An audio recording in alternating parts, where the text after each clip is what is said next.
One, two, three. One, two, three. Drink. Hello, comrades. We should be live. Welcome back to another episode of Under Construction. I'm your host, Ellis, otherwise known as the Admiral. Let me drop that link where it belongs. I know we're starting a little late today, and I know I said that I've been a little bit down and out, so it's not going to be a very long episode. Sort of like last episode, although last episode I think I was just tired. This episode I didn't really finish doing the stuff that I needed to do until about 7:45. And I am an anti-nap kind of person. Always have been. We're up on Stream Live now. I've always been anti-nap. But I've been getting more pro-nap as I get older. In fact, a lot of the times I'll wrap up work at 5 and I'll have something to do at 7 and I'll lay down. I'll close my eyes for an hour and a half. An hour and a half. Hello, Mossy Mug.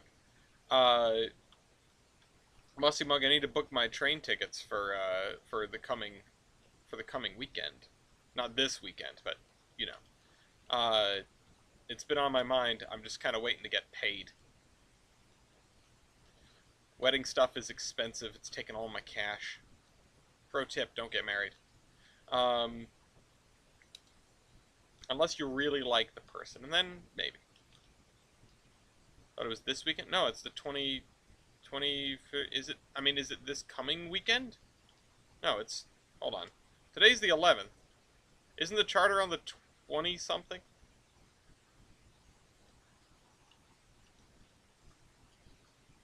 I'm confused.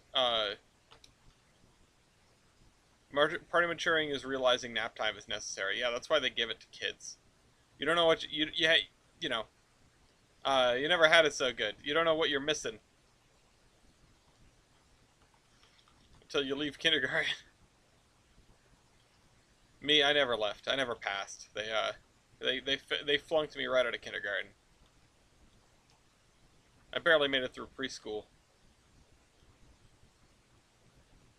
If I was colorblind, there'd be kind of a funny joke here about, you know, not knowing my colors apart. But I don't think I can make that work. Hello, Redding. It's the 21st. Yeah, thank you for freaking me the hell out. That's what I thought. I was like, I know I have another week to go and get like actual work boots and appropriate clothing, which... What is the era, exactly? I saw the photo, and I can make a guess, and, like, you know, I know it's largely vibes-based, but, like, what era clothing am I looking for? Hello, Douglas Welsh, for this WNF charter. It's another excuse for me to go to Maine. I mean, I need a vacation. I need a vacation before my long vacation, and then wedding, and then vacation again. Somewhere between 1890 and 1930? Okay, so... I was on the money. I was looking at 1910. I think Vietnam might be a little bit out of scope for that, but you know, who's looking at the boots anyway? The boots speak Vietnamese. Currently refurbishing a computer. I almost went down the rabbit hole of how much is a new build computer these days to like build one from parts, because we had a friend over and of the two of us, I'm the computer guy, which really is not saying much. Honestly, it should scare people. I should not be the computer guy. I make abominations, not PCs. But I was gonna look into like, oh, how much is it to build a half-decent gaming rig in right now? And I wanted to throw a number out, but I didn't want to get it wrong, you know? I just was gonna pull up some new parts and see. It's like everything in my life is CPU limited. I've got graphics cards, but everything in my life is CPU limited. I bet if I pulled up Task Manager right now, I'd be able to see that Trainz is being throttled by the CPU, and that's mostly because, well, it's mostly because I have more graphics cards to spare than I do CPUs, which goes back to it's much easier to change that. Wow, that was a really bad placement. It's much easier to change a graphics card than it is to change a processor. You know, If you change a processor, you probably are going to need a new motherboard, depending on, what the swap is. If you're upgrading too much, you're definitely going to need a new motherboard. And then you've got to take your whole damn thing apart, you know? Uh, it, I don't, like, I'm the dude who takes apart computers and puts them back together for kicks, but, like, I don't want to do it. I don't want to do it. I don't feel like getting into this thing and finding out which like motherboard ports have been discontinued and now I can't plug in the front USBs anymore or something. Maybe I should just get a new case, but nah, I'm not doing that. I've had this case since 2011. Easiest PC upgrade is downloading more RAM. That's a very good point. Um, Douglas Welsh, I appreciate your insight, like your genuine insight. Um, I I know so little about the state of modern computing. Everything I get is secondhand, and I get secondhand, and then I compare it to. Oh, I should have turned that. I should have kept that the way it was facing. I get secondhand, and then I use like a tool to compare it to whatever I have currently, and whatever's best goes in the PC. Uh, you know, it's it's an easy way to live. It's not actually. It's a lot of work, but it's inexpensive because I never pay for the computer parts. Um, I will keep you in mind. I will keep you in mind if I end up actually needing advice on what to do. I don't. Me personally, I'm not going to be building a new PC anytime soon. Um, I, if nothing, yeah, it is the PC of Theseus. If anything prompts me to really do a refresh on the parts that I'm using, it's probably going to be Century of Steam. Um, and even then, I think I'll be a great resource for Mark to see how bad of a system it can run on. Uh, and what's amazing is I don't even think my system is that bad, but compared to everyone that does anything these days, it's so garbage. Um, like, the fact that I can run Trainz competently is a small miracle. The fact that I can run big Minecraft mod packs is a small miracle. Like, you ever see, there was an old TV show, I Shouldn't Be Alive. That's this computer. Um, that's this PC. It should not be here. Oh, look at that. We're going to get 5 in a row. That's 1,000 points, baby! All right. This is the excitement I needed today to wake me up and get me ready for, the Bob Ross segment of the episode when I'm building the route. Which I don't remember what I said I was gonna do today. I know I have to check on the AI. I'm saying it's gonna be a short episode. Those of you that are watching the VOD, you can already tell whether that comes true or not. It just depends how incentivized I am. When I come into an episode and I'm like, yeah, Tolbrand, then we get the full 3 hours. Sometimes we get like 3.5. When I come into an episode and I'm lethargic, we get an hour and a half. But progress is progress. Take inspiration where you can get it. When that feeling strikes, make use of it, and otherwise just do what you can. This goes for everything in life, but of course it goes for mega projects like a big Trainz route build. Um, any progress is better than no progress. That goes double for a project where there's basically no such thing as backwards progress. And yeah, I've talked about redoing certain things. Um, I've talked about redoing certain things in the map, like particularly the industries in Olive, but that isn't likely. And for now, we can still use those industries. Well, sort of. Uh, it is very much a. It's very much a. We've done something, and it's not hindering our ability to do more things. So it's good. We make progress. We move forward. Um, okay. Uh-oh. All right, we're getting in a bad way here. This is how I feel in XCOM every single day. Get in there. Get in there. Oh, I didn't turn it around fast enough. Get in there. I need to pay attention to what's coming next. I don't have time to. This, then this. Then just lay that down. We're done. uh, Century of Steam is the train game of the century, so upgrades are needed. Yes. All right. Let me close out not Tetris, and we can actually start on the route build. Now, like I said, let me post this in the Trainz Discord, Trainz official Discord. Um, like I said, I am so happy with the way this town is looking, and you can't see it much when I have the render distance turned way down, but still, um, I'm so happy with the way this town is looking, and I should. This crane is too big. I don't. I'm not going to use this crane here. It's enormous. It's way out of scale. It's out of shape. Um, but I'm so happy with the way this route is looking. I'm so happy with the way this town is looking. You know, I don't know. I have no idea what I'm going to do today.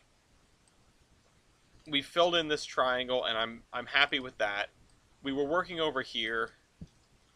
Just nothing seems super appealing, you know.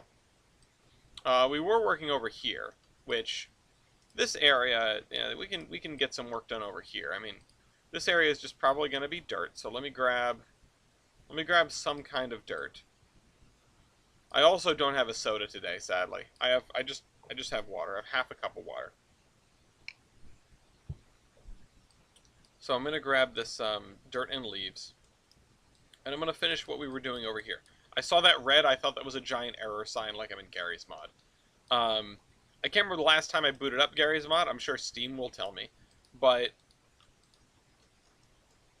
I'm waiting for the day the game lets me drift an express train pulled by an N1 Burke.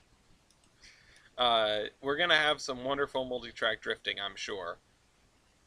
Multi-track drifting plus polling is gonna be so wonderful and chaotic. I wonder if you can daisy chain poles. Ooh. Ooh. Ooh. Oh, I gotta know the answer to that question now. Someone out there has to know. I'm not gonna message Mark for that. I'm not gonna bother him. But, maybe I'll just drop it in the. Maybe I'll just drop it in a certain. I have another chat with the 3/4 of an idiot that I might be able to ask in there, and if Mark is not super busy, maybe he will tell me. I need to set up some stuff with the 3/4 of an idiot, or at least with Heis. I know I've been hesitating on, like, there are things that I want to do. I want to do the rail route multiplayer with him. I want to do the new version of Merger Mania with that group again, because that was a lot of fun. I also, I also need to, like, do the release of the trading cards, which we're not ready for yet. I know that there are a few pictures that I'm waiting on. If I could, I would give you a Shasta Mountain Dew through the screen. I appreciate that. I'm fine with my water. I'll live. I don't think I should be downing sugar because I've got, like, a wicked headache today. And I need to, also go find something to eat when we're done with this, which is another reason why it's going to be a short one. I am home by myself. I have no one to deliver me a soda. It's a very sad day. Is it bottled water? No, well, I mean, it's in a bottle of sorts. It's Brita pitcher water. It's filtered water. I'm not a huge fan of bottled water because it's kind of wasteful. I mean, just like my opinion, man, but it feels kind of wasteful. It's tap water, but it's filtered. I'm certainly not afraid of tap water. I'm definitely not afraid of tap water when it's been through a Brita pitcher. So, I think I don't think there's too much lead in these pipes over here. So I'm sure I'll be fine. That could explain why my brain no worked so good anymore. But, like, it might also be other things, like being 15 years older than I was when I started this channel. Not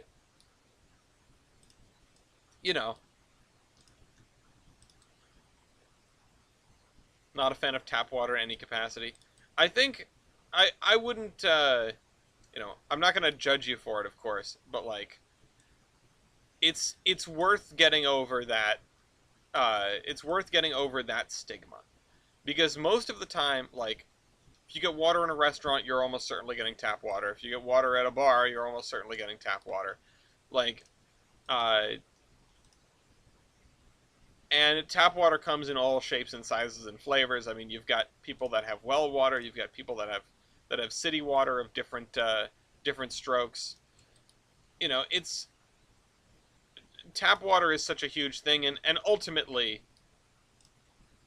it's not like you could look at it. Of course, you could go and dig up the science, and don't quote me on this, but like I really doubt it's that much more of a toss up than bottled water. Because where is the bottled water coming from? It's probably coming from more or less the same place that a lot of people are getting their non bottled water. Uh, either through some kind of municipal water supply and then a filtration system at a bottling plant, which, whatever that may entail, or straight out of an aquifer, which is going to be the same as the people on well water. Um, and there's obviously like, oh, we set up by this natural spring, and it's like, okay, so it's coming out of an aquifer. uh, but the only thing you can really trust is like desalinated water, and even then it goes through a desalination plant, and god knows what those pipes are made out of, right? If you want to get all monk about this, if you want to get all hypochondriac about this, never drink anything. Be dehydrated. That's my that you can quote me on. Never drink anything. Everyone who has ever drank water, or everyone who's ever died, has drank water. Or at least everyone who's drank water is going to die or has died. So, you can't trust it. It's not safe. Dihydrogen monoxide, the real killer. That's up there in the annals of ridiculous conspiracy theories, like joke conspiracy theories, right? uh I oh crap, I didn't mean to do this. We're talking about conspiracy theories. It's September 11th. This was not intentional. uh Jet fuel did in fact deform steel beams. Want to get that out of the way. There was no microthermite in the World Trade Center. It just was not the kind of skyscraper that can handle being hit by a jet airliner, which is to say that virtually all skyscrapers cannot handle getting hit by a jet airliner. That's not in the factor of safety. They don't plan for that. Well, I guess the new World Trade Center probably did plan for that. Um, uh, it. I thought they deformed the things the beams were mounted on. I mean, all of the above. It's, you know, it's not as simple as building fall down, right? And I'm no expert on how the World Trade Center fell down, but I really don't think it's a stretch.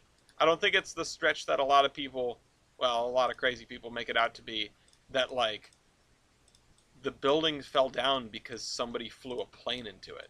Both of them, you know? And then Building 7 fell down because it was on fire for a really long time, and also the structure of Building 7 is really weird, apparently. Uh, Maybe they just did that. Yeah, like JFK's head. That's, the no-shooter theory. His head just did that. Um, uh, this, my autistic friend was hopefully not intentionally disrespectful and laughing about 9/11. I mean, it's not,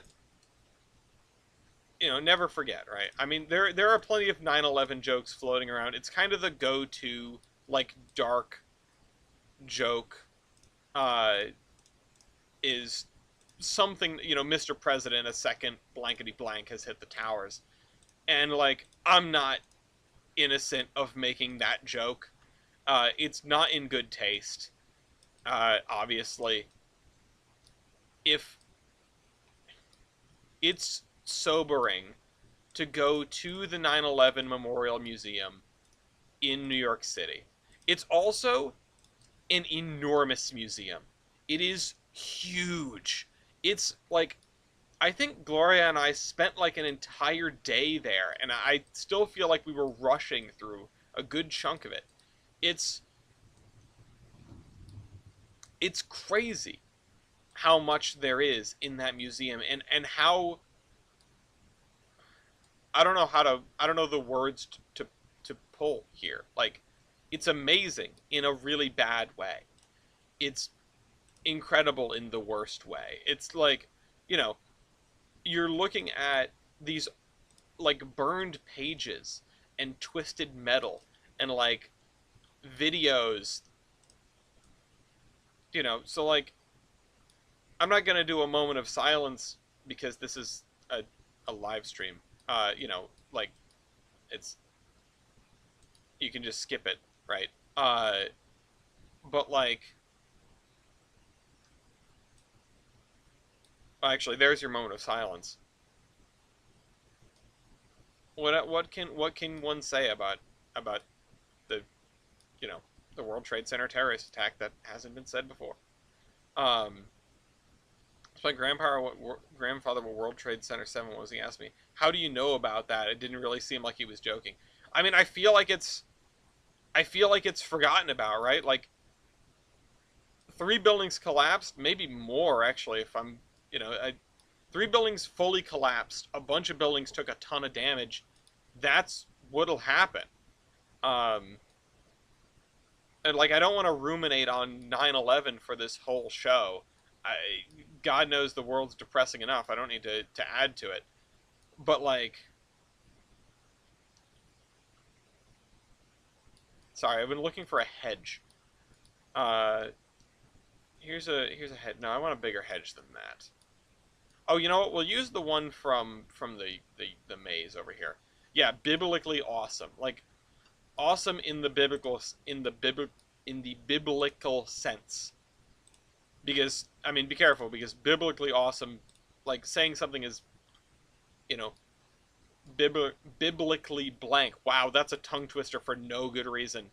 Is It could just mean it's like really big, which is also true. Uh, but I think what you're looking for specifically is awesome in the biblical sense. What is my favorite part of the route? Thank you for getting me off of this subject. Right now, it's this one. Right now, actually, it's probably this like area and yard right here. I am adoring this. If I want to exclude areas that I'm working on, which I guess I'm not working on that anymore really, but I do need to do the tree pass, and there's still that blue pushpin over there. Pan Am is really cool. Mason's Landing is also really nice. It's basically all the towns that aren't Olive. Olive, I'm no longer impressed with myself about. I just, uh, you know, oh, that's grass, not hedge. I wish I could. I wish I had the time to redo it. I'll say that. I wish I had the time to redo it. I'm not redoing it, not anytime soon, but I wish I had the time to do it. Um, so yeah, I for a long time it was the Olive Branch, and then it's like the VMR in general, but the grades in the VMR all suck. So, I could have absolutely done a better job than I did with that. Um, I want to fill in trees here in this corner. Yeah, like up to here, maybe.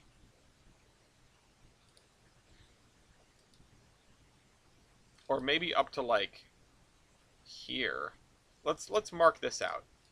Um, so parking lot back there. And then the thing is, I want to enclose most of this stub in trees because I'm going for a sort of prototype that I once experienced. Um, I found some Model 1892 Army boots from a What Price Glory. From What Price Glory? Oh, congratulations on your first paycheck. That's exciting. Uh, don't spend it all in one place or whatever. It's always good, and I'll be your father for a minute. It's always good to uh, get in the habit of saving. And I know that when you're starting out working, and when you're working, at a I assume it's a minimum wage job. When you're working at a minimum wage job, it can be difficult to squirrel like any amount of cash away. But it can be good to get in the habit. And I would recommend such a thing. And I assume, are you getting just a paycheck in hand, or are you gonna set up direct deposit? I know that a lot of the time you can't. 16.50 an hour. That's pretty good. That's not bad. Uh, I know that oftentimes it's difficult to set up direct deposit for your first paycheck, but if and when you do that, something that I found useful was have a checking account that you can draw from with debit card, and also have a savings account tied to the same account. And then you can, once you get your check deposited, if you get paid every week or every other week, have that day, have that day an automatic transfer for however much you want to save to the savings account. So you don't even have to think about it. It's, you get paid, and a chunk of that goes into your rainy day fund. Makes life a lot easier when you need to do stuff that's expensive, like a wedding, or car repairs, or new computer, or various things. And yeah, it's a lot more than we made at that age, but also, Dean, we're old. Like, it's we're old now. Back in my day, you could go to the store for $1 and get, 3 loaves of bread, a gallon of milk, sticks of butter, and fruits and veggies, and all that jazz. And you can't do that these days because there's too many damn cameras. But also, you know, stuff be more expensive. Stuff's more expensive. Uh, so yeah, 650 at a McDonald's in high school, or 750 at a McDonald's in high school. 750 in 750 15 years ago or whatever is not not shabby. But here we are. I mean, it's not like the minimum wage has even remotely kept up with inflation in the last many decades. Good evening, Comrade Mopac. Uh, but it has gone up lately, and that's a small reprieve for the folks that are working those jobs. No, it wasn't all that good then either. Minimum wage is the minimum for a reason, or yeah, it's the minimum for a reason. Um, and don't get me started on how servers are paid. Places that give you like $3 an hour, and you're supposed to cover the rest with tips. It's I I feel like people throw the word scam around really lightly these days. Like, a scam is a defined thing. Like, going I could throw out a bunch of examples here, but like, I feel like scam is the word scam is losing its $10 in tips, not bad. Getting a tip at getting a tip working at Five Guys is always nice, always neat. Uh, it's not what you expect, right? But or wait, no, I mean, people still go into the place for food, right? You still have sit down tables, I assume. Um, but you know, phrasing, I'm sure. Uh, just the tip. But like, you know, that's cool. Uh, it's servers are just getting killed out there, and even like when it gets brought up, it's like, oh, tips should be untaxable income. That doesn't include the amount of tips. In at least in any proposal I've ever seen, it doesn't include the amount of tips to get you up to minimum wage. You know, and it's like, okay, tips shouldn't be taxed, but then like, these people are surviving mostly on tips. It doesn't help them. It doesn't make their lives any better because they're barely scraping by with minimum wage anyway. Uh, Worked at the Lake Theater. I was paid bare minimum wage and got tipped twice. Like twice overall. That sucks. Uh, Tipped with pickled quail eggs. This is okay, yeah. So there's another whole category of things, which is being tipped with things that are not U.S. currency. Uh, Twice period sucks. Uh, uh, I don't have a very strong stance on the non-taxable tip income situation. Uh, but I do have a stance that I feel like people are being misled when it comes to discussion of that topic. Uh, so and investigate what the life of a server is like in your location in terms of what they're legally allowed to be paid, and then think twice about being a dick to your server. Uh, Hot summer air in my face. Yeah, listen, I went to or not listen because like I've only been there a little bit.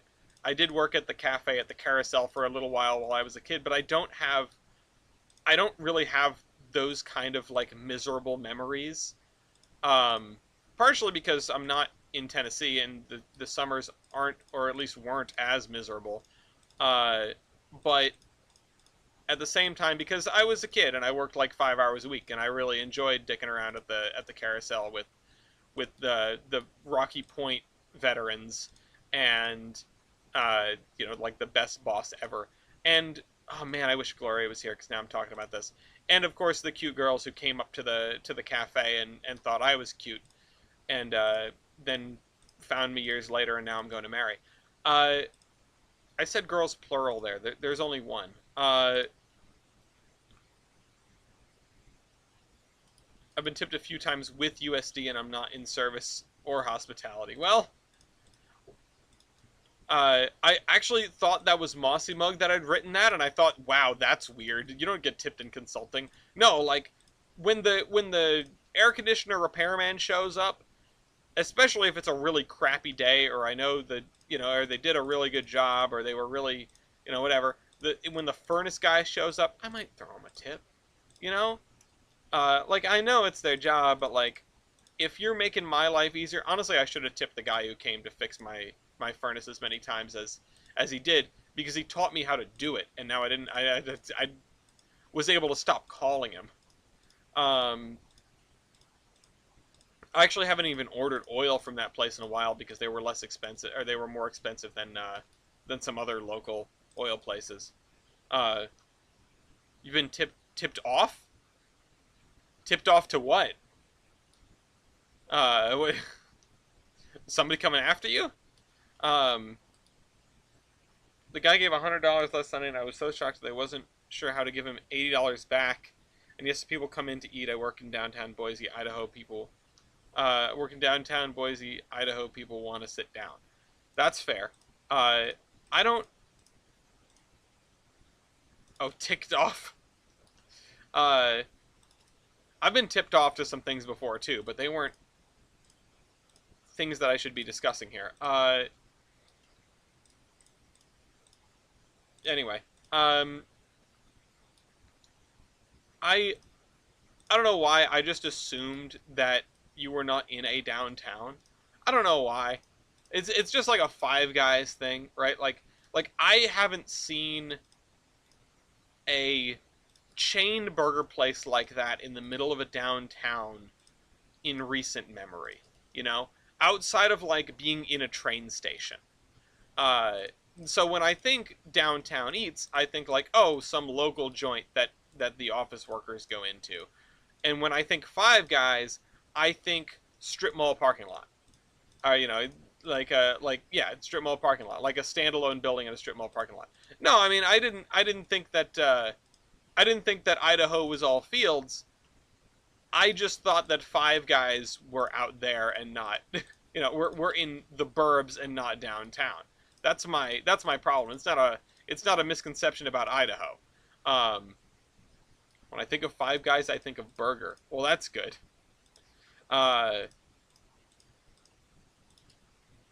because the alternative of there is an alternative thing to think about when you think of Five Guys, uh, and I'm not talking about me and the boys. Anyhow, uh, so I think it's been a while since I've done this like block of trees, right? And I'm gonna fill this in with trees.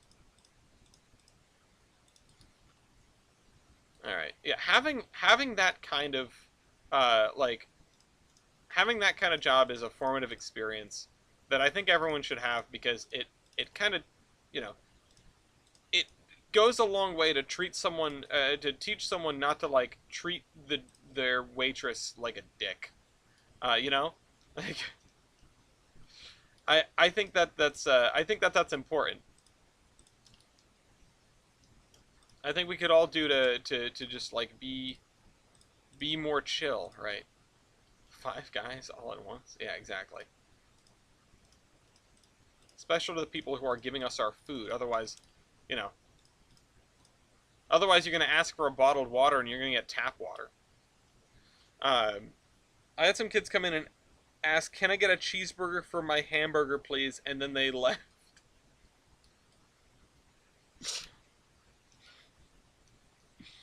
Darn kids. 55 burgers, 55 fries. Uh, all right, we gotta go into Surveyor 2.0. I can't remember if I ever pulled something like that. I can't remember if I ever like messed with. At the very least, it's been a very long time. Like made a joke with the server or the person in the drive-through window or whatever. Garnet relative texture. Oh wait, no, texture overwrite, meshes overwrite, splines none, effect layers none. Like I probably did something like that. But like I was never one to like ding dong ditch, you know. I don't get a lot from just like messing with people who don't know me. Uh, I get plenty from messing with people who do know me, but like when it comes to the person who's just trying to get through their workday, I'm not inclined to make it any weirder or by extension more difficult. I mean, you never know what kind of day somebody's going through. You could make a joke to someone and just send them postal because you know you don't know what they've been going through. That's the one thing that sent them over the edge because you thought it was really funny and they did not. And you know, ain't that jokes, right? Like you say something, you're on some level you're responsible for someone's you know for how someone receives it. And I know that's not a comfy thing to be dealing with. It's like okay, no, but I'm not responsible for how other people feel, but like we judge ourselves by our intentions and others by their actions. If you ever hold someone making you feel bad against you, you should be careful not to make other people feel bad.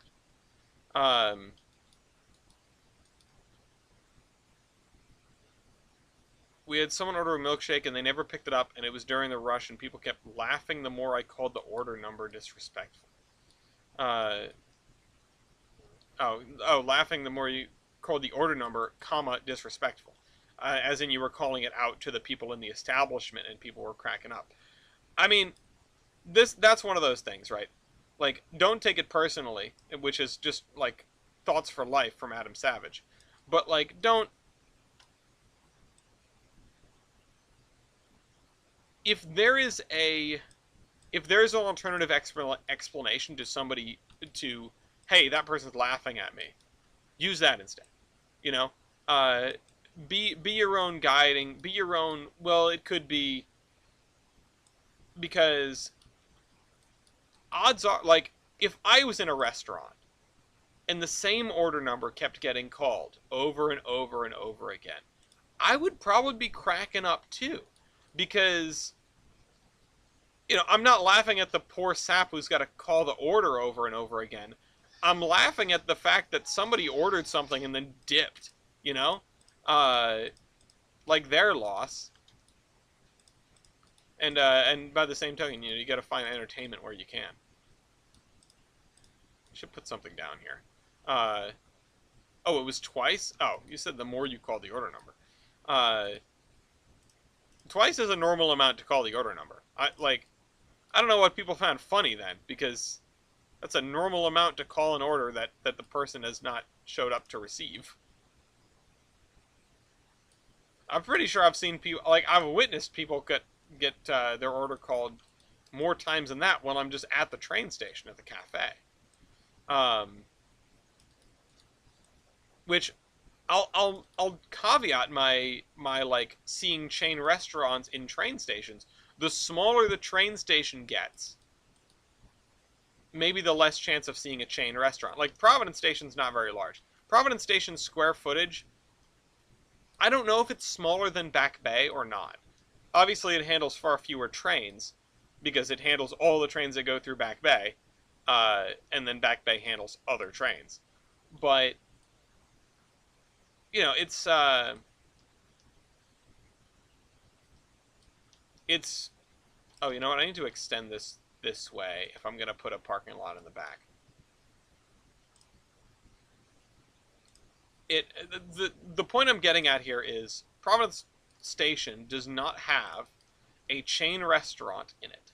It has a little uh like like a gift store almost, like a convenience store like you'd see in the airport. And it also has Cafe La France, which is so good. It's the best food I've ever had at a train station. Or the best food I've ever had in a transportation building, I guess. Uh, because that includes airport food. Not that airport food is good. Airport food is like a step below airline food, you know? Uh, there's not there's not a there's not a really high bar there. Although on top of that, I'm not someone who flies very often, so I haven't experienced all that airport food has to offer, or even airline food has to offer.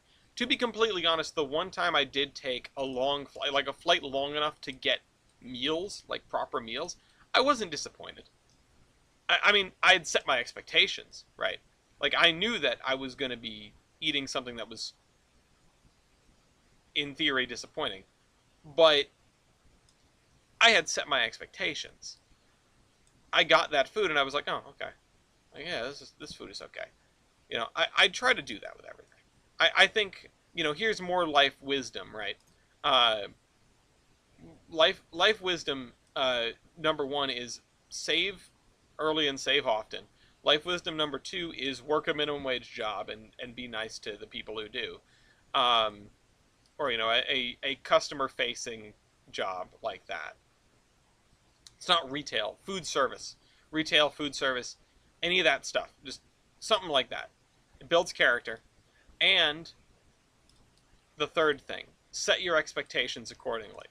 In all things. Especially in your job that you're taking on. That, I just mentioned. But also in anything. I have never been stressed out on an Amtrak train. I mean, that's probably not an accurate thing to say, but I've never been like losing my mind about delays on an Amtrak train. And I have suffered plenty of delays on Amtrak. I took a cross-country trip back in 2018, and the stories that I have told in the past, the stories that I could tell, um, you know, things were so bad on the Southwest Chief that I got comped a roomette on my ride home. It's because I asked for it, but, squeaky wheel gets the grease. Um, and yet, during that whole thing where I was like, oh shoot, we're gonna absolutely miss our connection with the Coast Starlight in Los Angeles. They're gonna have to figure out how to catch us up to our train. This, that, and the other. We're 5 hours behind schedule. We're in the middle of the desert. We don't have power. The sun is coming up. Whatever. You know, I'm here for the ride. I'm rolling with the punches. I've set my expectations. I'm gonna take what I can get out of uh, take what I can get out of the experience that's been given to me.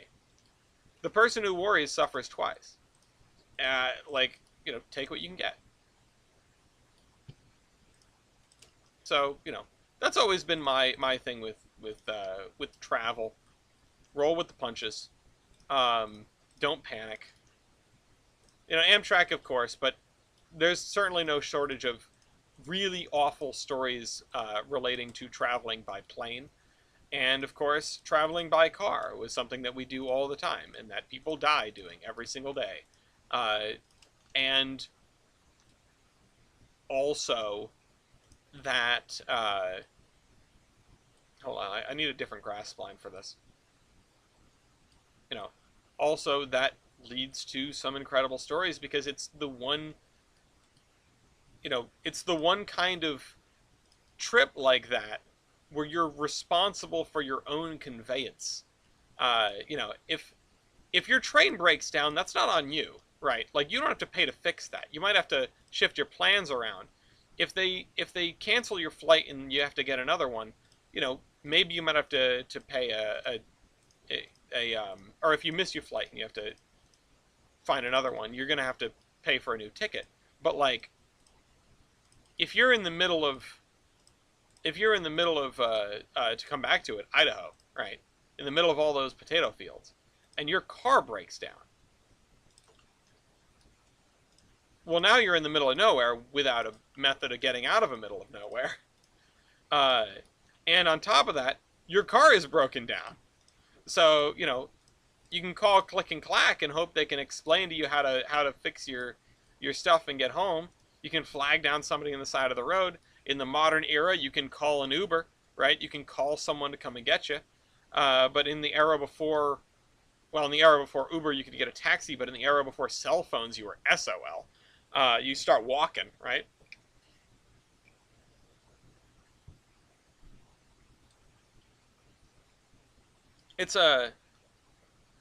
These are all things that maybe people should experience. It gives you a breadth of experience. And I'm not implying that people avoid these experiences, of course.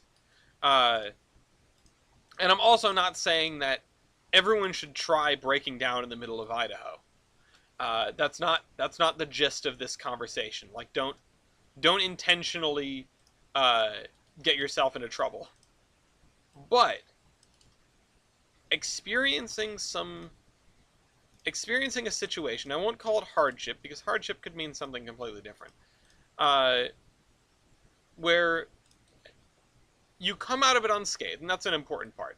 You come out of it unscathed, not worse for wear, except for maybe a little bit of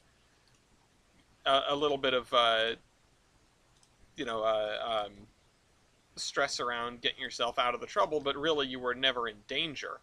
Hello, Comrade Pat. It's good. It's sort of like riding a roller coaster, You get a little adrenaline spike, and you come out of it and go, wow, that was great. And you were never in any real danger, At least most of the time, the vast, vast majority of the time. If you don't want minute danger, never leave the house, but then your roof might fall on you. You'll be vitamin D deficient and you'll waste away. There's no perfect answer to what to do with your life. But I think a general rule of thumb number 4 is expose yourself to opportunities, possibilities. Even if things might not always go perfectly, that's fine. It's good, really. It broadens your horizons. Going through some difficulty can make you more empathetic. Can make you feel for the people who are really going through something, and that you might be able to help or at least commiserate with. Oop. But I mean, sometimes a little empathy could change your life. It's something that people, we are more isolated than ever, and I feel like people lack it. I know that's very much the people these days aren't as cool and good and nice as the people in the olden days. Uh, people back then were empathetic, and it's like, maybe we just didn't hear about the people that weren't because they were less, they were like normal, they were not noteworthy, right? Like you usually there's two kinds of people you hear about: the really good and the really bad,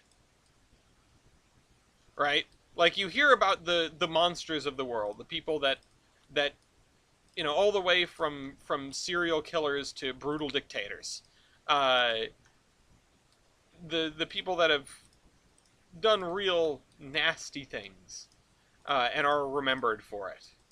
And then there are the people that have done great things and are remembered for them. And then there's all the people in the middle, the forgotten, the Bobs, right? The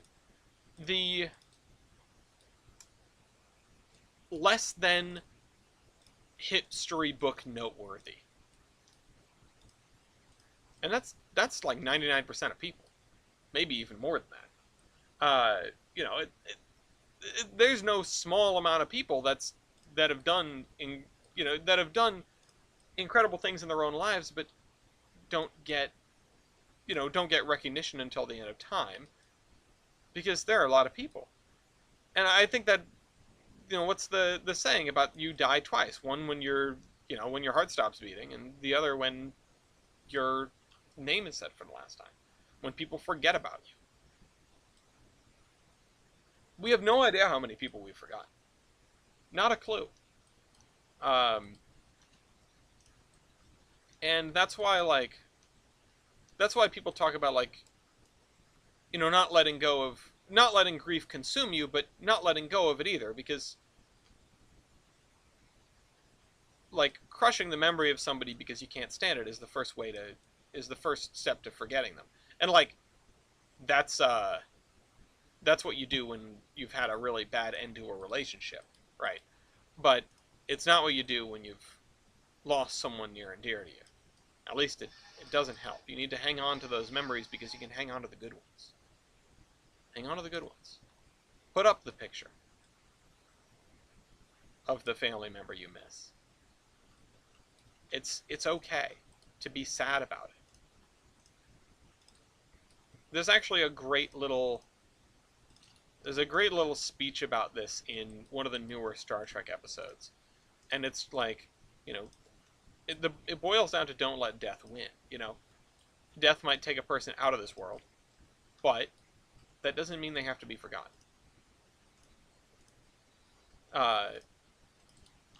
Okay. I'm trying to add some foliage around here. And I'm gonna need to just start throwing down parking spaces.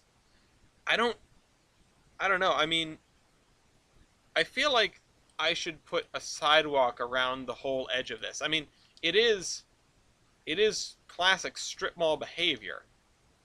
So let's go find a little sidewalk.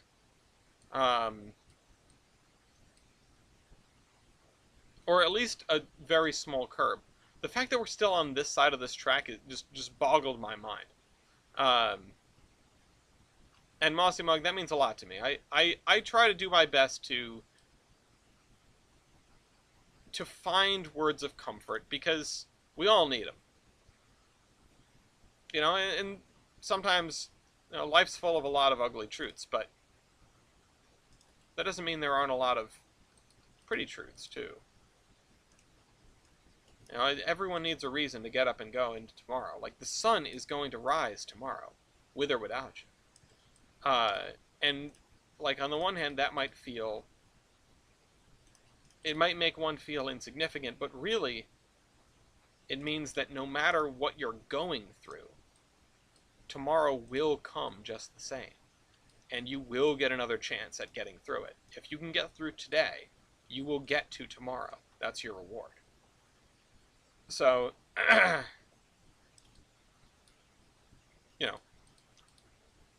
hopefully that helps somebody somewhere sometime. I generally would have loved to listen to that during my anxiety attack when my flight was delayed 12 hours during a layover in Philly. God, that was the first thing I thought about when I just mentioned people having plane disasters. Although I will say, if I had a nickel for every time a friend of mine had been stuck in an airport stuck in the Philadelphia airport for like a whole day, I would have 2 nickels. I would have 10 cents, which isn't a lot, but it's crazy that I know 2 people that happened to. Uh, the other person actually went home with strangers, like made friends there in the airport, went home with those people, and then came back to the airport the next day to get on their delayed flight, because they didn't want to sleep in the airport, and those people weren't going to because they lived nearby. So like, I've always depended on the kindness of strangers. All right, let's do this.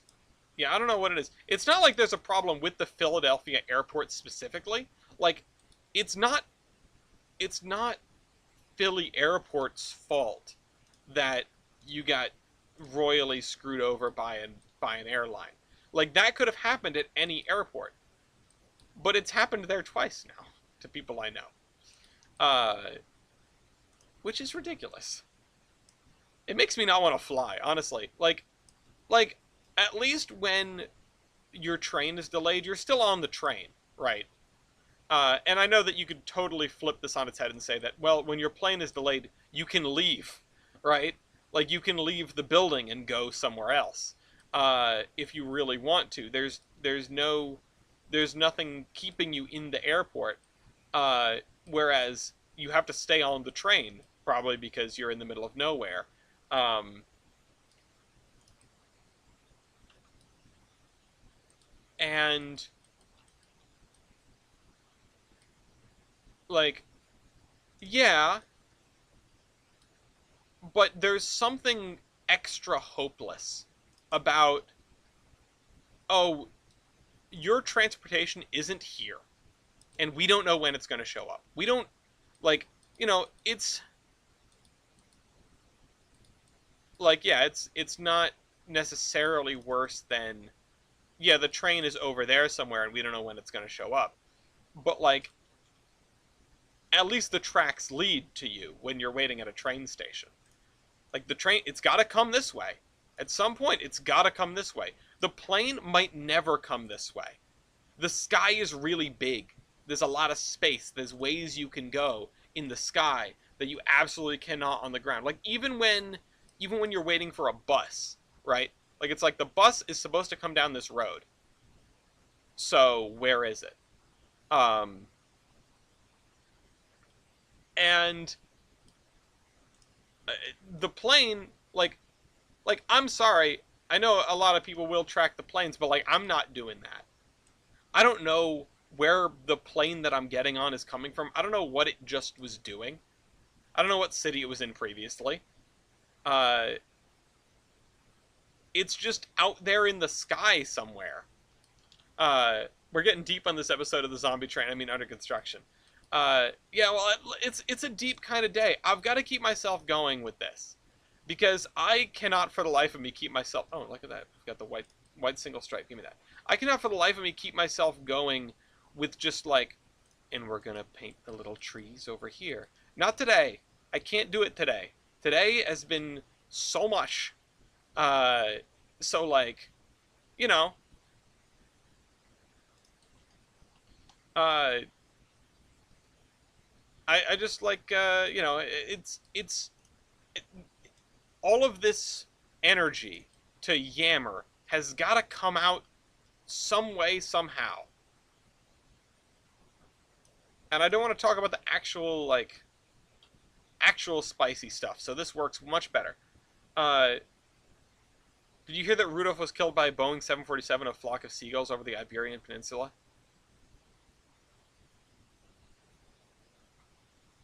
The I was waiting for it. I was like, where's the joke? It's got to be a rain in Spain joke. There it is. Uh, the reindeer in Spain was hit mainly by the plane. I was still in my head going with fall mainly on the plane. Like, the reindeer in Spain fall mainly on the plane. Uh, but like, PLAIN. You could, I mean, it could have just worked just as well if you said like Santa crashed, though. So like, I get it. This is another layer to the joke. Uh, Whose Line reference? I don't know Whose Line well enough to automatically get that. Gloria might though. If Gloria was here, they might have picked that one up. I knew there was a joke coming. I knew there was something. Um, Fake fan. Listen, I never claimed to be a huge Whose Line fan. I just watch it sometimes when Gloria has it on. Uh, I'm not. I'm not a Whose Line fanatic. I mean, I would barely call myself a fan, and that's uh, he a fan. He a fan. Uh, but like, I know Whose Line exists. I know some of the jokes. I get, occasionally I'll watch a clip or two, but I'm not someone who sits down and watches Whose Line is it anyway. It's one of those shows, like, I've never been huge on improv comedy in general, partially because so much of it makes me go like, oh no.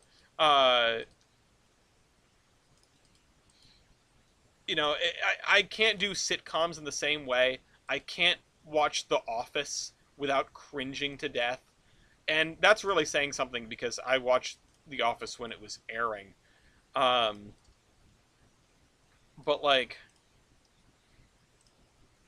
and I know Gloria loves The Office, so that's another thing that I just can't. I just can't. I can't deal with it. Oh, this is just great. Oh, we're on the ground. Um, Me at the op session. Uh, but like, I forget where I was going with that. There are plenty of shows that I just cannot watch. I just can't bring myself to watch them.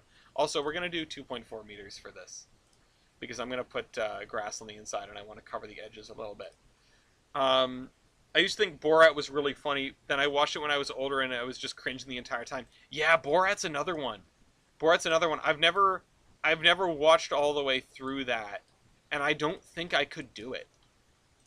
It's that specific brand of cringe humor, like especially because like Borat and I think like what the sequel or one of the other ones, like sometimes they're just involving regular people going about their lives and they're putting them in the jokes basically. They're just subjecting them to these absurd situations, and it's like I feel so bad for those people.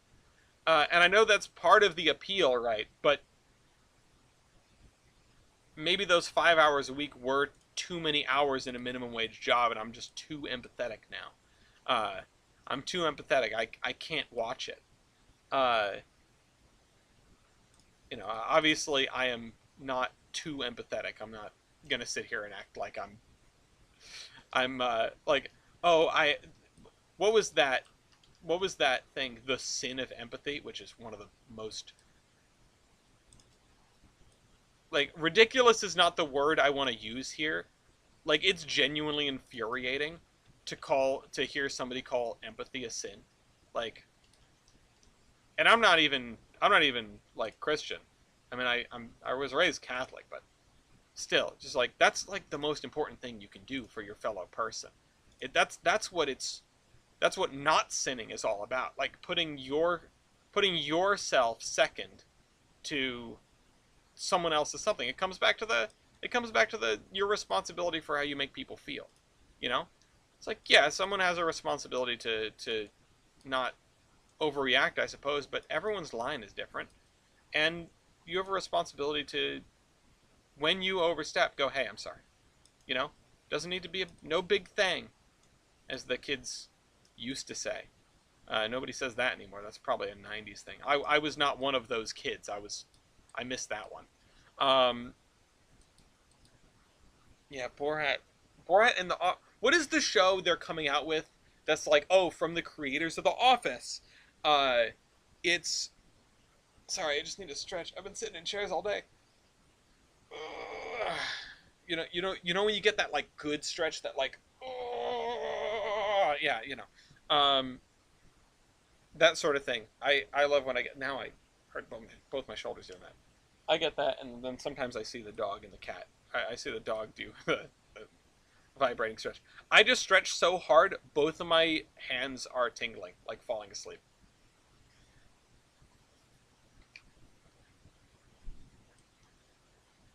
But anyway, yeah, that show that's coming out that look like it's The Office but not.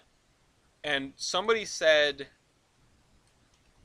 it's amazing how they managed to create The Office but without any of the jokes. And looking at like nothing in the ad made me think, "Oh, I want to watch this show." Right? Please tell me somebody knows what I'm talking about. It's also named something generic. It's not The Office. It's just like paper or something. I'm thinking paper. It's definitely not paper because paper was the thing they were selling in The Office, but it's something like that. And it's not paperclip because that's when we recruited the Nazi scientists so that we could go to the moon before Russia, for the Soviets. Um, it's something like that. I'm pretty sure it starts with a P. Pretty sure. All right, there we go. This is coming along, and also it just shows how god awful this is. You know, it just shows how, like, look how much space is being taken up by one strip mall. Look at all this parking. We're gonna be doing parking for the rest of the night. That said, it's great at filling space. It's great at making sure that your town looks complete. All right, more parking spaces. I guess nobody knows what I'm talking about. I look at GameStop. This is the other thing. Like, don't look at the stores here. They're not accurate. Right? Or they're not like period accurate. The soft serve place, that's okay. We got one. Golf shop, clean pants. Yep. Whatever the heck that is. Italian restaurant. Yep. Verizon Wireless, no. Uh, Delicatessen, absolutely. Then we get over GameStop and Little Caesars in the corner. Those, those, I don't think belong here. Um, when was Verizon founded?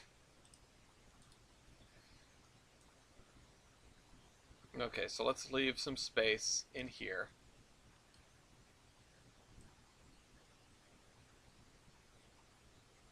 I don't know if I want to.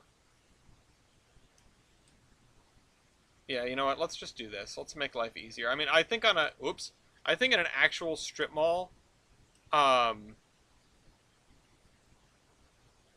I think in an actual strip mall, these would come around the corner here, but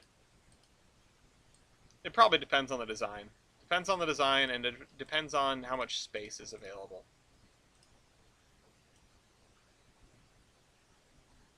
All right, let's do that. And then this is almost lined up perfectly. Because if I do this to right here... No! The one time that the two splines decide that they do in fact want to connect when they are completely different. Stop doing that! Okay, hold on. I need to hold shift. There we go. Alright, cool. Anyhow, I can't believe, changing the subject, I can't believe that the people have spoken and we are getting Royale. We're getting a Royale for this upcoming community playdate. We're doing it, guys. We're gonna play Locomotive Versus for the community playdate. Uh, whack. I mean, I'm glad to do it, right? Like, I am genuinely glad that we are. Uh, I'm genuinely glad that we are doing some local games because it's been so long, and I've had the itch, and I know that a whole bunch of other people have. Otherwise, we wouldn't, we wouldn't be they wouldn't have voted for it, right? But um, this is no man's land right here. Look at this empty expanse of pavement. Um, you know what? We'll just we'll do this then. Oh, you know what? We'll do this. Uh, so locomotive royale, no holds barred. That means any locomotive is viable. So, or any, you can bring any locomotive you want. So that's, you just need a stat sheet. And it's only going to be 5 people because it's a royale. I could use a 6th for, whoops. I could use a 6th for technical advising purposes. And of course, people can play support if they want, but that means they can't look at any of the stat cards. So, you know, that's one of the other things I want to get Mark to do. I want to get a 3/4 of an idiot locomotive versus, talking about that forever and ever and ever. But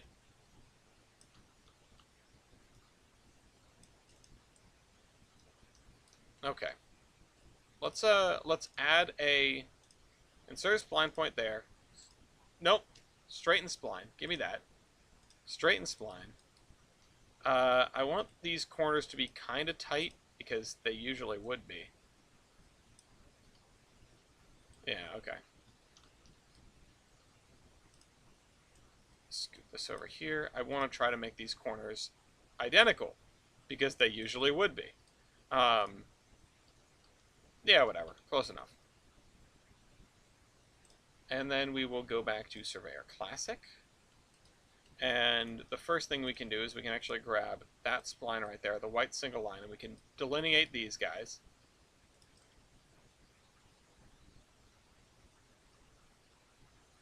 Okay, there, I think. That's as far as they're going to go. And then this to here. That's definitely as far as that's going to go. Man on a Christ on a cracker, I'm hungry. And I said I was going to do the dishes, and I ended up working late. So that didn't happen. Now I'm probably going to have to do chores tomorrow before the Royale, which is fine because it's Friday, right? Like, it's Friday. I'm not staying late at work on a Friday. I can't do that. I should order pizza or something so I don't add to the dishes in the sink instead of cooking something. Which, that's the real trade-off. Like, I am usually not in the situation where, like, oh, I really shouldn't order out because I need to save money. Partially because, thank goodness, I, have a well-paying job. But also because Gloria cooks plenty, and we usually have leftovers. Or at the very least, we have, something. But, and to that end, we don't order out super often. But sometimes we'll get in runs where we're ordering out quite a bit, and it's like, okay, I need to buckle down and not spend much money on ordering food. We have food at home, right? I should just make something. This really desperately needs some access control. Yeah. Back to Surveyor 2. But, like, yeah, the thing now is, and this is partly because I do not own a dishwasher, the dishwasher is right here. His name is Ellis.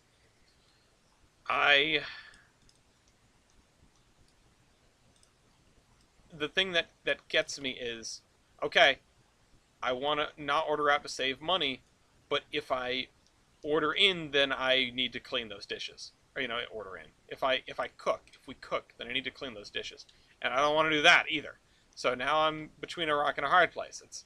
I don't want to order out because I just bought tickets for the Valley Railroad Polar Express for the first time in, I don't actually know the last time I went on that train. Probably when I was a kid. Like, probably my parents took me.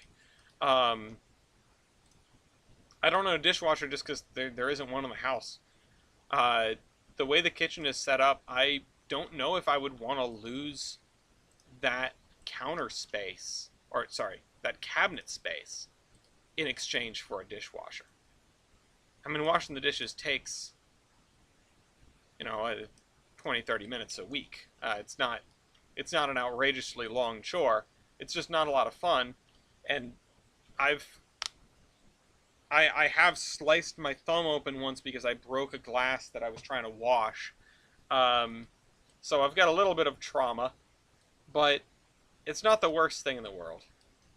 It is. I would probably rather wash the dishes than mow the lawn, because mowing the lawn takes forever. Especially because, well, I sort of do it to myself, because I don't mow the lawn often enough, so it gets tall and the electric mower is struggling. It struggles. Hello, Mew. So like, that's on me. I've made my life difficult, or more difficult than it has to be, but I still don't enjoy doing it, which is why I seldom do it. It's a vicious cycle. Um, uh, Mossy Monk, I was not kidding when I was talking to you earlier. If you want to see cool wireless stuff, come down to the Yankee Steam Up first weekend of October. You can stay with us. I'm sure Gloria will. I mean, I'll run it by Gloria, but uh, we can trade, right? It's the weekend after the charter, isn't it? Um, so hold on. I'm extending that invitation. Of course, I will run it by Gloria, but we have people all the time. I mean, the Big E, right? It's usually wall to wall people in this house, and Gloria got all these new recipes, and they're anxious to try them. So, uh, is the charter a go? Hi, TJ. I think so. I'm waiting to get paid because I've been spending money on all sorts of stuff. Like I said, I just bought the tickets for Gloria and Audrey and myself, um, to do the the Polar Express at the Valley Railroad. Uh, so there's that. So yeah, I think charter is a go, and the name it's the look up the New England Wireless Steam Museum at newsm.org. Hold on. Go there, and it's called the Yankee Steam Up. It's first weekend of October. It's the first Saturday in October, I'm pretty sure. Um, I know I'm going to be there because I'm going to be setting up for the wedding. Uh, okay. Speaking of the wedding, that was one of the things I was doing before was messaging messaging my pianist, who I just took over there the other day. Um, but yeah, no, I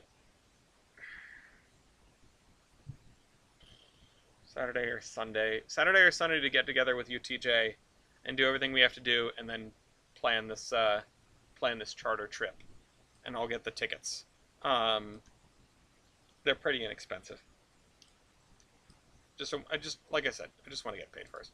You know what we're missing in this plaza? We're missing a Dunkin' Donuts. We're missing a restaurant, like a drive-through restaurant. Um, I was seeing $33 a person a head, uh, each direction. I don't know if that's gone up since then. If it has, then whatever. I doubt it's going to be that expensive. But oh, this is cool. It's on the one hand, it's like, oh, it's cool, we get to do that. But on the other hand, it's like, oh, I don't have to worry about the car. Don't have to worry about the car. Um, how much to commission someone to make a Mr. Bagel asset? Uh, 36 North, 33 South. Yeah, that sounds about right. Not too bad. Not too bad. Um, Nando's. Nando Calrissian? Oh, this is like a downtown. Oh, you know what? We could use this. I'm gonna go put this in the pick list. Um, car entry is $15 and $20 per adult. Yeah, no, and if I remember right, yeah, okay. Sorry, I think car the car price is either the car show. Yeah, I think the car price is the car show price. I'm not sure. Um, um, but yeah, it's like it's been $15 for as long as I can remember. $20 a head is makes sense. It's $15 to go there for like the regular open days, which are neat. October 4th, yes. Um,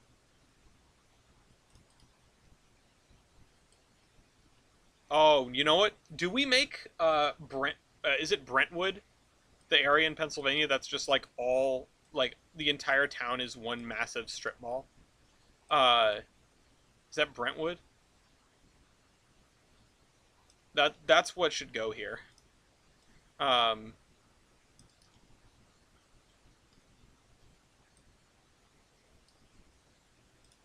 okay, so we'll put a couple of restaurants over here. Breezewood. Breezewood sounds right. Um, Hardee's, and KFC.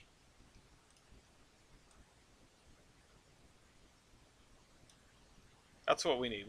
We need more strip mall fare. We need a couple of restaurants like this.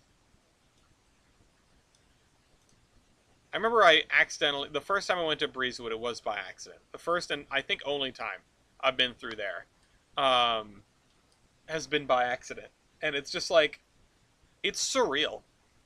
It's just like what is this place?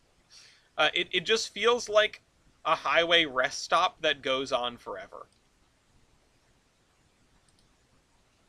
Um, okay, I want like truck access still. Newport, Maine. I don't know the look of Newport, Maine off the top of my head, but I'll take your word for it. Um, maybe I should just go get Wendy's. I don't know when Gloria and their friends are getting out of that movie. They're going to see some movie at Providence Place. I don't know what the movie is. Something scary. Something scary. I wasn't interested. Um, Help by accidentally ended up in Breezewood. Yeah. Okay. What I'm gonna do is I'm gonna actually mark out this area as grassy because I don't think I can fit two restaurants in here, but one is taking up too much space on its own.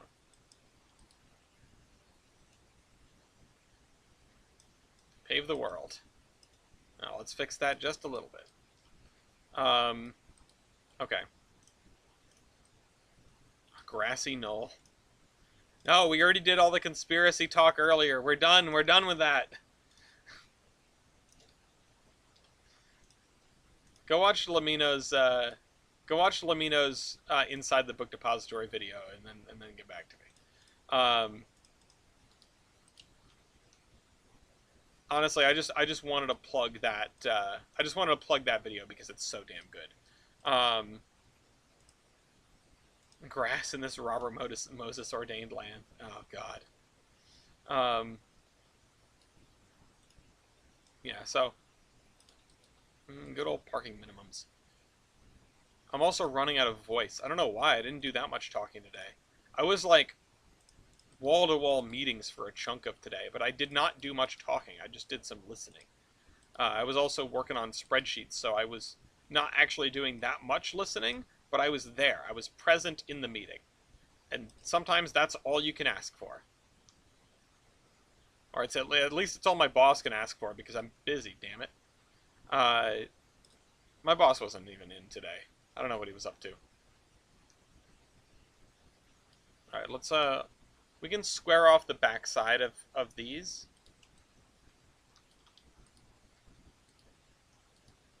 Of this instead of making it a, perfect. Every single time. Every time the wrong way. Every time. Okay. Score off the back of this. And this is lined up with the back of the building. Yeah.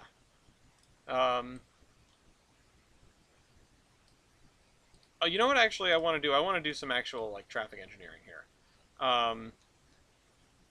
Can I... Well, the simplest thing to do would actually just be to angle this like this to provide enough room for the drive-through.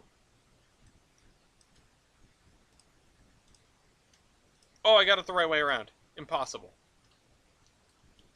Starting to run out of steam, guys. Okay. My vision is clouding. I need food. Okay, let's do that. That's not parallel to this. I wish it was, but it's not.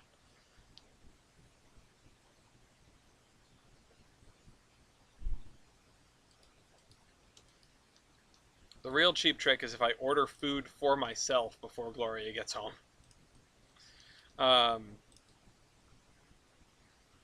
Not a really cool thing to do, but I'm assuming that because I don't think anybody ate before they left here, and they're at the mall, I assume they're going to eat there. If I am at the mall, I'm surrounded by all those food things, I can't keep away from it.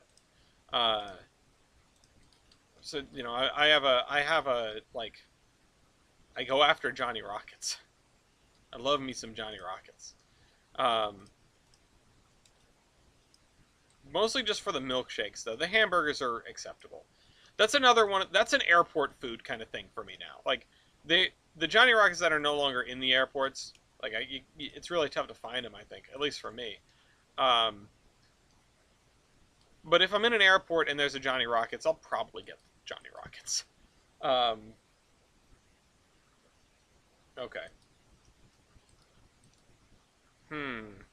What to do with this area in terms of parking? I want to confirm with Gloria. Well, if I was actually going to do it, then I would. But I know me. I'm probably not going to. I'm probably not going to order anything in the first place. I'll wait till they get back. There was one in Freeport. I've eaten at the one in Freeport. Actually, TJ and I have eaten at the one in Freeport, which I got a little lambasted for, which was fair. I got you know, they busted my chops about we're in Freeport, we're surrounded by all these restaurants in a place we've never been to, and we go to Johnny Rockets. And in hindsight, they absolutely had a point. We should have gone to something that wasn't Johnny Rockets, but I saw it and I had the neuron activation, and then we went there. Yeah, that's where the LLB outlet is.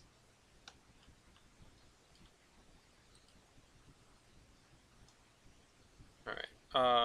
I'm gonna need to look at roadway design for this because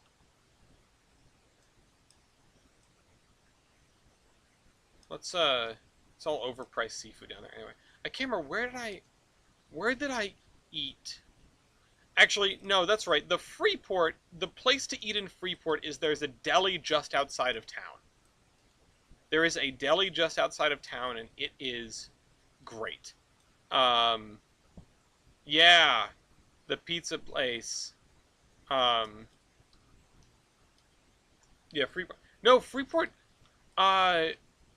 Did Freeport have a Gritty's, or there's another Gritty's outside of Portland? That one also is not good. Like once again, not impressed. Yeah, it was pretty mid. Not terrible, but like given the options, I probably wouldn't go again. Um,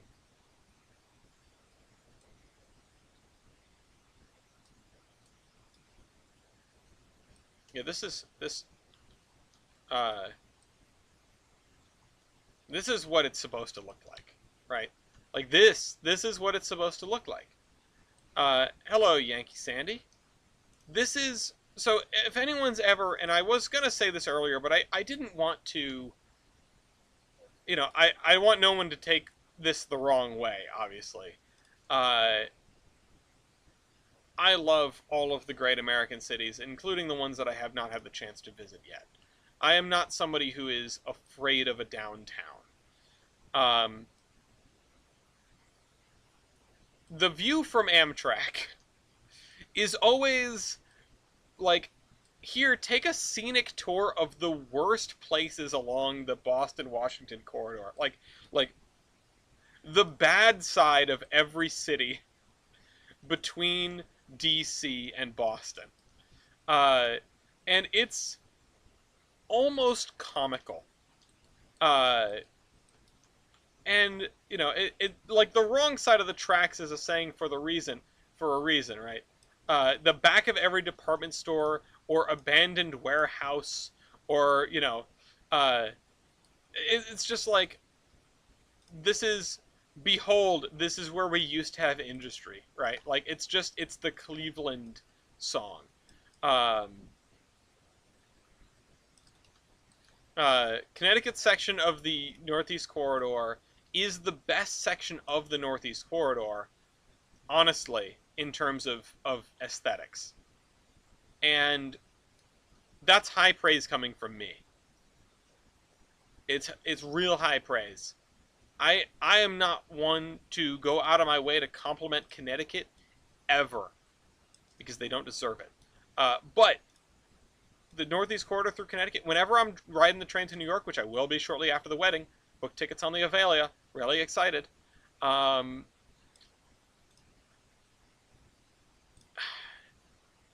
I make sure to get a seat on the side of the train that's next to the water. Actually, I'm realizing I might have forgot to do that, because the Avalias, you pick your seats in advance.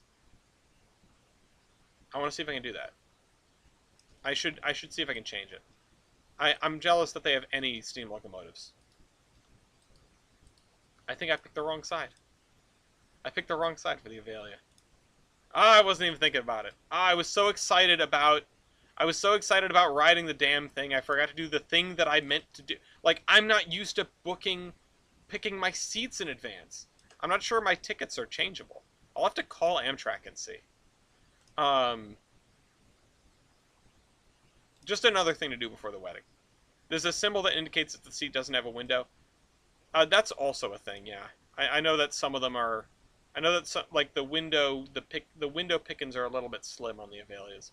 Um, but I'm not worried about not having a window. I'm worried about being on the correct side of the train. Um, I suppose I should also worry about not having a window, but you get what I mean. Um, Honestly, I don't know what the Avalia has for like a cafe car. I assume there is a cafe car. The thing with the Acela is that there's not a ton of like the regionals, you get a place to sit. The Acela's not so much. There's like a leaning bar. Um, and I'm gonna assume, no snack car or whatever. I'm gonna assume that the Avalias are probably the same setup. I don't remember seeing any photos from inside of the cafe car. Um, Oops, somebody's home. So, I'm looking forward to it. Again, I think I'm on the wrong side of the train, and I'm gonna see if I can call Amtrak and get that amended. But I still have yet to see one. I think at all, moving. Anyway, I don't think I've seen one outside of the yard in 30th Street from the times that I've been by Philly. So I'm looking forward to that.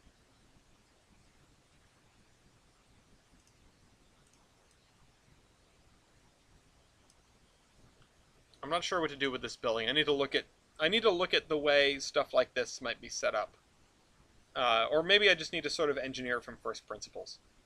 But I'm probably going to wrap this up, because I'm honestly a little tired and dizzy, and Gloria just got back, and got to figure some things out. So, thank you all for watching this episode of Under Construction. I know this was mostly like this, and this. Like, this is our new triangle.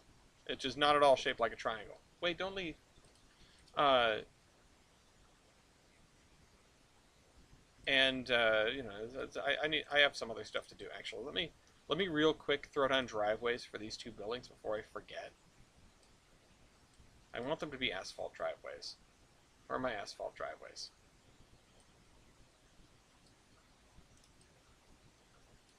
Okay. Okay, over here. driveway. And then driveway over here. There we go.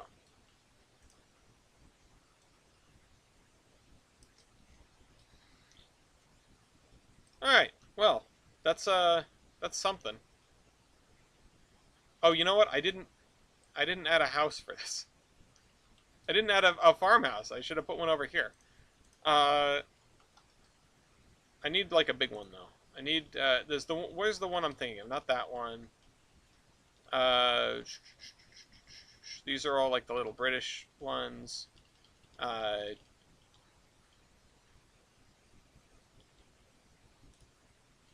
No. Where's the big blue one? Farmhouse American. This one is not the one I was thinking of, but I guess it's acceptable. And then I'll do one more thing, just to kill a minute before Gloria gets back. I don't know where they went. My wife's gone. I'm sad. Spline asymmetric, and then we'll put this over here, just to buffer the edge. And let's scoot this tree in here. Okay. It's coming along. We filled in some space. Hi, Lafayette. Do you want to say hi? Oh, no, don't do that. Ah, there we go. Say hi to Lafayette. Hi, Lafayette. Who's that? Look over there. Look over there. You're a pain. Love you, pup. Alright, next time we may continue working on those strip malls and the sticks over here, the wrong side of the tracks neighborhood. So, hope you guys enjoyed this episode of Under Construction. I will see you next week. This is the Admiral, signing off. My hands are still, like, tingling.